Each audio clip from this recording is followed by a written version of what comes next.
Hello दोस्तों, स्वागत है आप सभी का आपके चैनल गुरुनाथ इंस्टीट्यूट में। आज की यदि मैं बात करूं तो ये केमिस्ट्री की वीडियो है।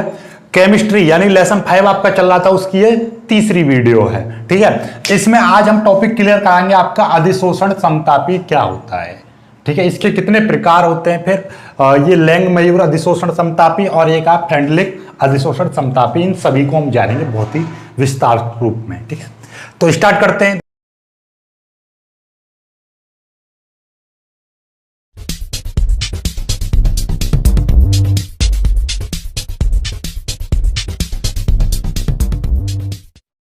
देखिएगा, अधिशोषण समतापी क्या होता है। तो जिसके पीछे समतापी लग जाए तो उसका मतलब समझ लीजिए कि ये कोई गैसीय समीकरण होगी, यानी कि कोई भी एक समीकरण होगी, गणितीय समीकरण। कैसी? गणितीय समीकरण।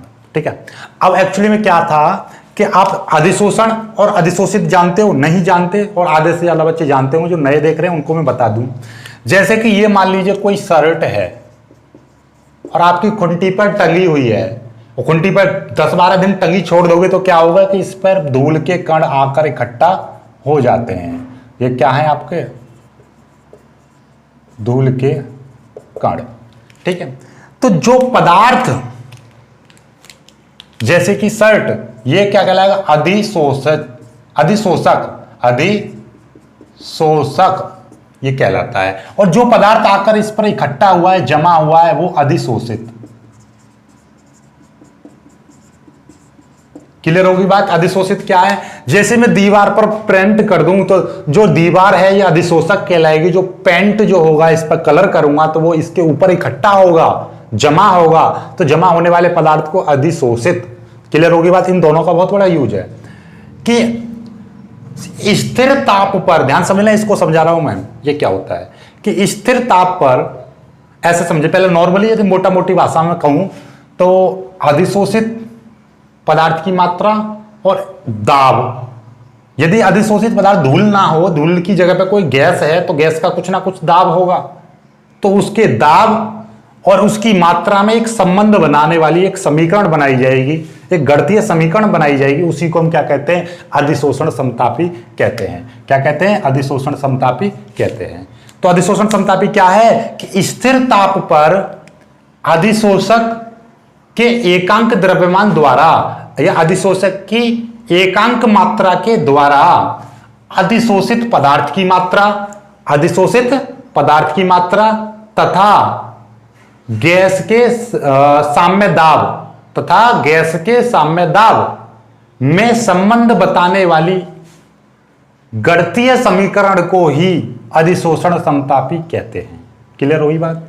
अब आपसे कोई पूछ ले अधिशोषण समतापी क्या है, तो आप कहोगे सर कि अधिशोषक और अधिशोषित दोनों की सांद्रता तथा साम्य दाब में संबंध बताने वाली गणितीय समीकरण को ही अधिशोषक समतापी कहते हैं। यानी कि इनमें जो संबंध बताते हैं, तो संबंध को एक गणितीय समीकरण द्वारा व्यक्त करते हैं। उसी गणितीय समीकरण को हम क्या कहते हैं? समतापी कहते हैं या अधिशोषण समतापी कहते हैं।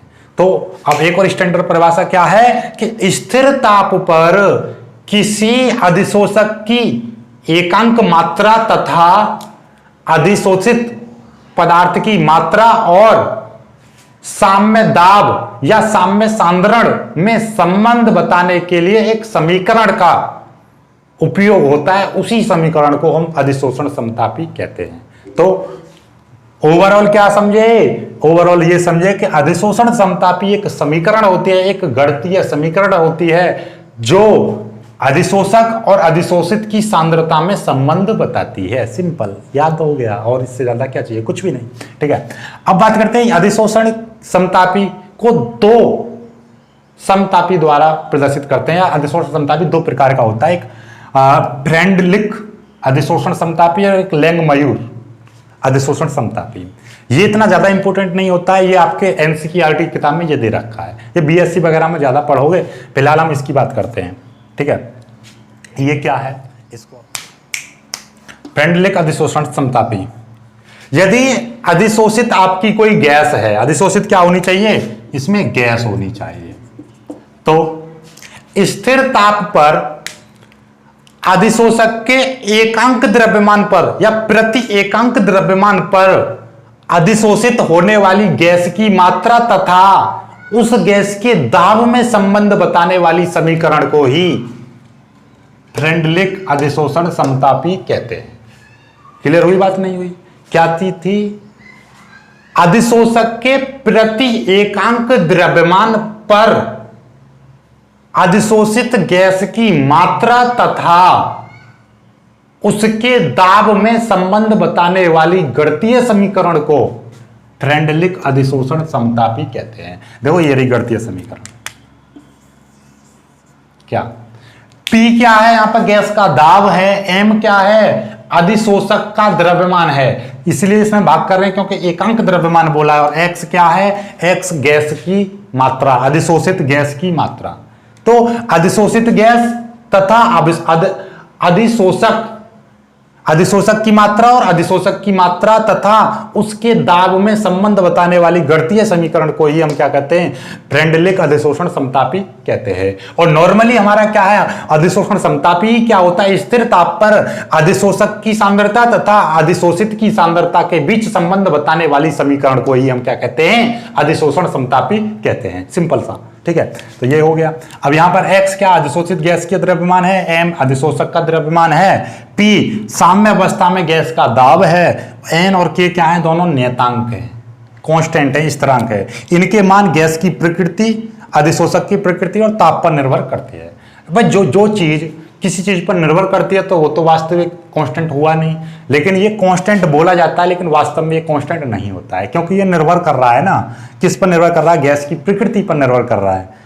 मतलब कौन सी गैस ली गई, हाइड्रोजन के लिए कुछ और, हीलियम के लिए कुछ और, अलग अलग। अधिशोषित की प्रकृति, अधिशोषक यानी कि कोई यहाँ पे जो सॉल्ट है या कुछ और है उस पर, वो ताप जितना ज्यादा है कम है उस पर निर्भर करता है।